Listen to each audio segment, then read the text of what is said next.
Scott Lara 1961 here on Twitter on the bridge of the MS Maasdam getting the tour. Of course, that is the all-in-one control right there that handles everything. You turn that to the right, to the left, it combines bow thrusters, engines, everything. So very, just an all-in-one. Of course, you have the bow thrusters right there, engines, you have the wheel there. And of course, this is from the side, the navigation bridge, so when they're pulling in and out of port, they can go ahead and just do it all from right here instead of being at the center. And one interesting thing, you look at the deck, you got the clear glass there.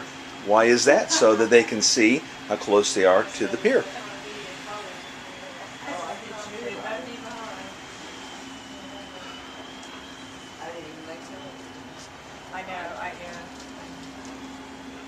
Go ahead.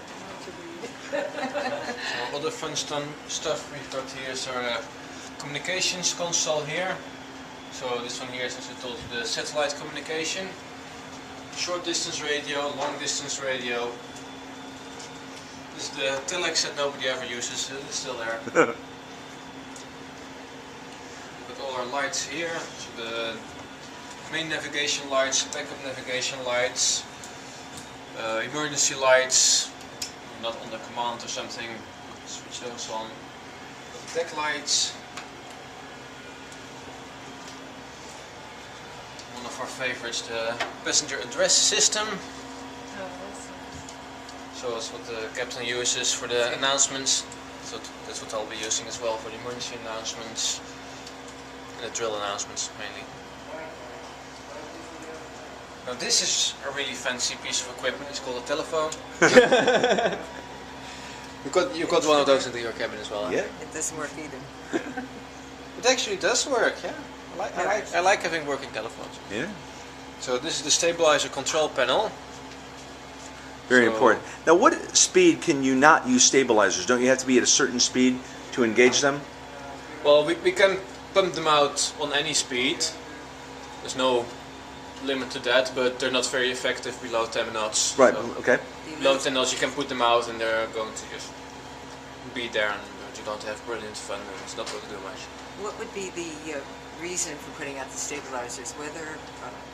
When the ship's rolling too much, and just the weather in the for sea. comfort really and to prevent accidents. So if we think it goes too much, we just pump out the stabilizer.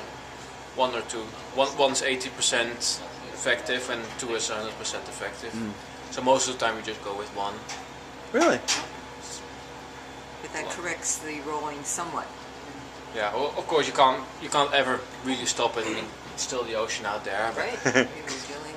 Now chain we length. can go between to. Now chain length, I guess it's for the anchor. Yeah, that's right. So can you drop the anchors from the bridge? So sometimes we do it for testing. In the case of an emergency, we might just go like. Or a couple months ago when the passenger on one of the Holland America ships released the anchor.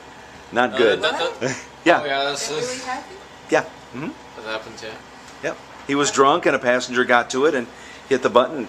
Well, he did it locally from Locally. the aft mooring deck. Yeah, Wow. people weren't very happy with No, that. he's going to jail for several years. How did you find out about it? I'm a reporter. I am too, and I didn't find out about it. I'll email you the link. So the one thing too is about the cameras. It's very good. How many cameras do you have on the ship? Don't know by the top of my head. Yeah, a a lot. More, a lot more than we can see. Right. Oh, absolutely. You can see here we've got about 30-ish cameras we can access These are from the security bridge. cameras? Yes. And then in the security officer's office he's got a whole bunch more. In the cabins? No. To our very great regret. Right.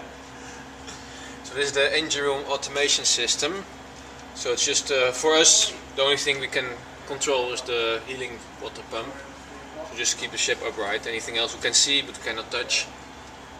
So the engine room doesn't like us touching it. No. And I'd really like to touch it. Just to speed things up. Start an engine? Yeah, I'll just press the start button. They just never let us. Bow thrusters, okay. So this is the same thing we've got over Right. on the wing. So again, thruster controls, engine controls. Yeah. So the ship is a diesel-electric ship, so we've got 5 diesel generators, then 2 big propulsion electric motors with the propellers attached.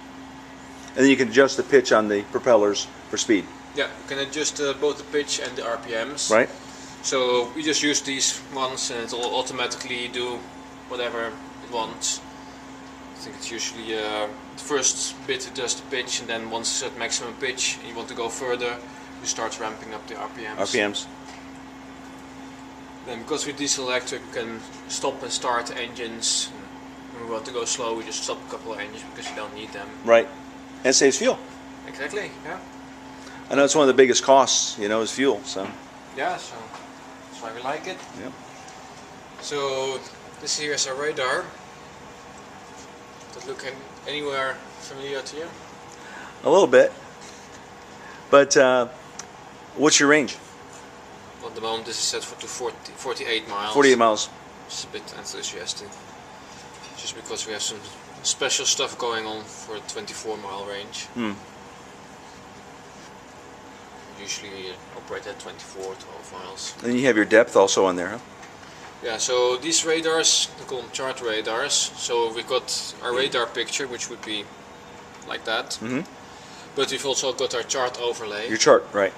on the same screen, which is really good. It's integrated with our navigation system as well.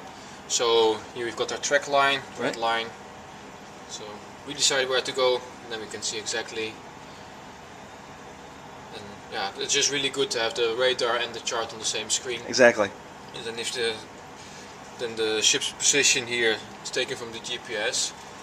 But when you come close to land and you see that the radar picture matches up with the land, then you know, okay, my GPS is working, so you don't actually have to manually check all the time because you can already see it works. Of course you try to check anyway, but you don't really have to because you can already see just like that. Right. So, same thing, different place. Right.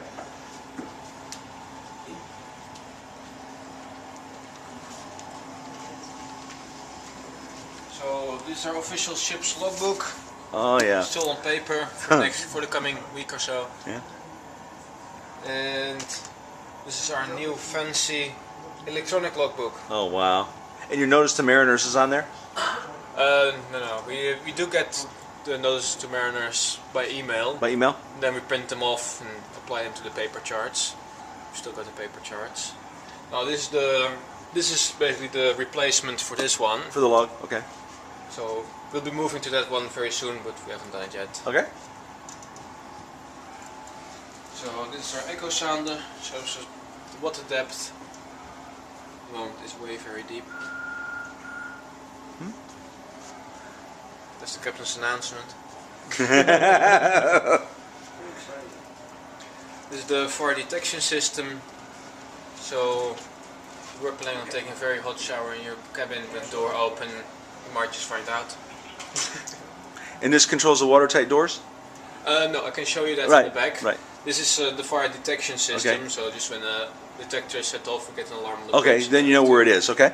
We know where it is, and then we either call down or send someone there to make sure it is Okay. no actual fire. Right. Then your paper chart. So, paper chart, yeah. Intention is to go all digital at some point. We're not there yet. Personally, I prefer them to fix the systems first. Right? Exactly. Personally, I'm not entirely impressed with any of the digital systems just yet. I know. I like the concepts, I don't like the execution. Mm-hmm. You feel more comfortable having this? It's just some things you can't really easily do on the electronic one. Like for example, just for environmental reasons, we care about 4 mile distances, 12 miles, 24. It's just easy to put it on a paper chart. You just get my little friend here, go done. Now try to do that on the digital one. Good luck. That's good. Is it possible? Yes. Is it easy? I didn't think so. Scott Lara, 1961 on Twitter, on board the MS Maasdam.